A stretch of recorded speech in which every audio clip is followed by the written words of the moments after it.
¿Qué tal? Buenas tardes, mi nombre es Brandon Ángeles con matrícula 292468.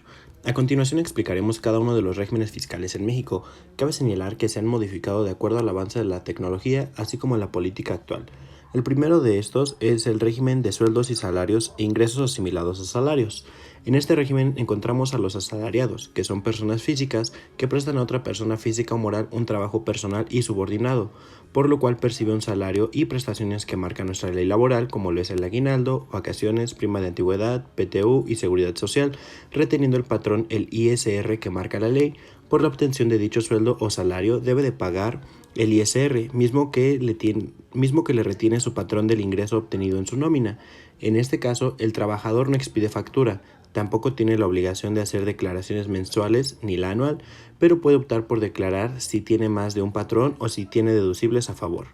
Los asimilados a salarios se encuentran en este régimen fiscal y son las personas físicas que optan como actividad económica prestar servicios profesionales a personas físicas o morales de manera esporádica o temporal.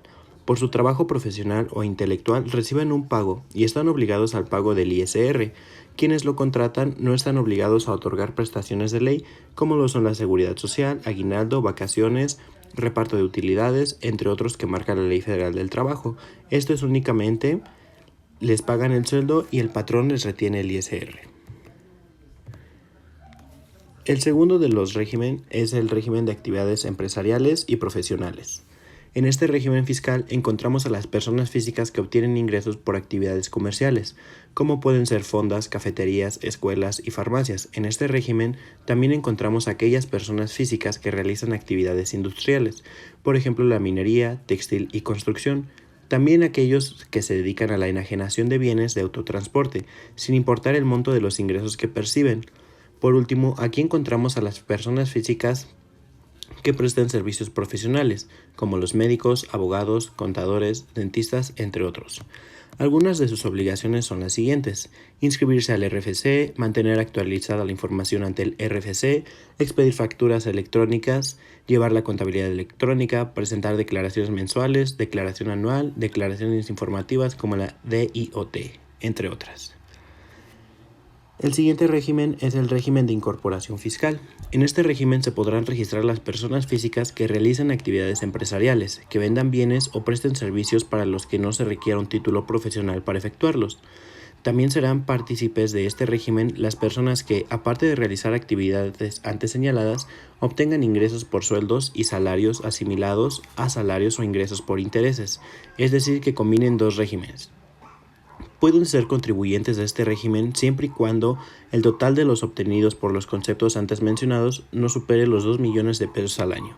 Alguno de los beneficios de estos régimen es que no pagan el ISR durante el primer año de estar inscritos en el RIF, ya que tienen una reducción del 100% y disminuye de forma gradual un 10% cada año. El siguiente régimen es el de enajenación de bienes.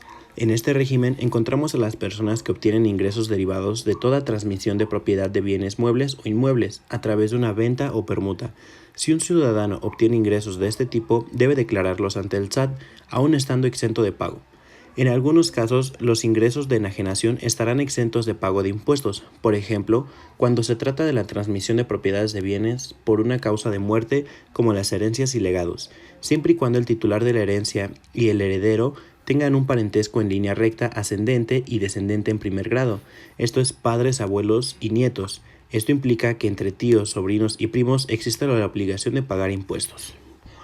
Algunas de las obligaciones de este régimen son: darse de ante el SAT, aunque sea por una sola operación de enajenación, realizar el pago de cuenta del impuesto anual y presentar la declaración anual, y si es por el ingreso que obtuvo el contribuyente le retuvieron el impuesto, deberán recabar la constancia del pago de retenciones. El siguiente régimen es el régimen de actividades empresariales con ingresos a través de plataformas electrónicas. A partir del 1 de junio del 2020 entró en vigor el nuevo esquema, mediante el cual las empresas o personas físicas que presentan servicios digitales a usuarios en México por medio de aplicaciones tecnológicas están obligados al pago de impuesto al valor agregado por sus servicios y a retener el ISR, siendo que la autoridad fiscal creó un régimen especial para el control fiscal de estas actividades. Dentro de estas plataformas encontramos a Netflix, Amazon, etc. En este régimen de las plataformas tecnológicas, los contribuyentes pueden retener el ISR e IVA de las transacciones de forma definitiva y los pagan directamente al SAT. De esta forma ya no realizan declaraciones mensuales, en virtud de que las retenciones que les efectúe la plataforma tecnológica tienen el carácter de pago definitivo, para que puedan optar por considerar la retención de estos impuestos que realice la plataforma tecnológica como pago definitivo. Sus ingresos en el ejercicio no deben de exceder los 300,000 pesos. El siguiente régimen es el régimen de arrendamiento de inmuebles. A este régimen se registrarán las personas que obtienen ingresos por otorgar en renta el alquiler de bienes inmuebles como casa habitación, departamento habitacional, edificios, locales, comerciales, bodegas, entre otros. Para este régimen las obligaciones son las siguientes. Iniciará registrándose en el RFC, también tendrá que mantener actualizada su información en dicho registro. Será su obligación expedir facturas que incluyan el sello digital del SAT y que sean válidas para deducir y acreditar fácilmente. Las declaraciones para este régimen son mensuales, anuales e informativas. Deberá efectuar retenciones de ISR a sus trabajadores y entregarlas al SAT cada mes en las mismas fechas que declare sus impuestos. Respecto al subsidio al empleo, deberá entregar en efectivo las cantidades que resulten a favor por concepto de subsidio al empleo, esto en caso de que les corresponda a los trabajadores. Entregar a los trabajadores, cuando lo soliciten, la constancia anual de retención y percepciones que tienen a favor.